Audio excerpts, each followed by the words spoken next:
in those days there were Hillburn fuel injections, and Herbie's messing about with the springs and the shims and that. And I said, why don't we just turn the bolt in? And he looked at me, typical Englishman, big holes, strong springs, and lots of boost. And that's how I got my nickname, Boost. But Revson sat it on the pole. I think Denny was fourth that year. And we were actually leading with just a few laps to go, and Revson came in and said he had a vibration. Why, we'll never know to this day. But Huey shook the front wheels and sent him on his way. And in the meantime, Al had sailed by and we never caught him, so we finished second.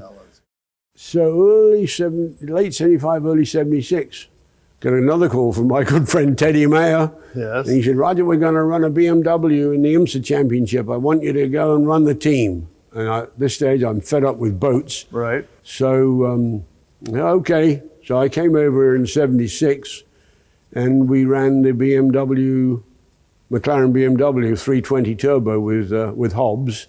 Great car. And then occasionally Peterson drove, and I'm trying to think, we had several other drivers over the years, but I ran that thing 77, 78, and 79. And that's when Teddy decided they were going to concentrate on Formula One in England. And the IMSA opportunity came up for well, you, right? I met my wife-to-be in the Nibblenook on 8 Mile Road in the fall of in the fall of 78. And so it must have been in the summer of 79. I said, do you want to get married? She said, you serious? I said, yeah, but we're not getting married here because I got a nephew that's a priest. And being a bit cheap, I learned it from Jackie. I said, we'll go to England and get married. She said, really? I said, yeah. So September 1980, took Carolyn and my doctor friend, Larry and Yvonne Chance. They said, well, coming with you. So we went over, witnesses, and there was 8 people. My good friend, who I had the boat business and grew up with, Paul Hughes, his wife, Joe, and Carolyn and I, Larry and Vonnie, my nephew, the priest, and the organist, and that was the wedding. And so we did that, and at that stage, I just got back here, and somehow, because I had the IMSA relationship with Bishop, I got a call from John saying they were looking for a new technical director. This was John Bishop. Yeah. Yeah, Okay. Was I interested? So he offers you the job yeah, of IMSA. And so in November of director. 1980, Carol and I just got married in September. We set up everything and we moved to Connecticut. I had 5 great years. John Bishop was a great guy to work for, really was. And I learned a lot from him on how you deal with people. And today, I don't know what the world would have been like with the John Bishops today. Today, you can't do anything unless the rule book says you can. In those days, it told you what you couldn't do. And if you did do it, it was a little bit gray area. So it was the beginning. A life lesson.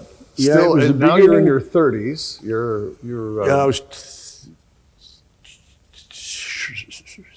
50, 60, 70. I was getting close to 40. Yeah, you're late 30s. I was 39 when I got married. You're married? Yeah, 39. You're married. Your life is, you seem to be settling a little bit. You're becoming, you're moving into management. Well, marriage was quite a choice. I still miss not being with the cars, but John had laid out what he wanted for GTP in those days. Right. And Charlie Rainville and John had put some stuff together, and Mark Raffoff and George Silberman were the other 2 guys in the office, and they were quite a bit younger than me.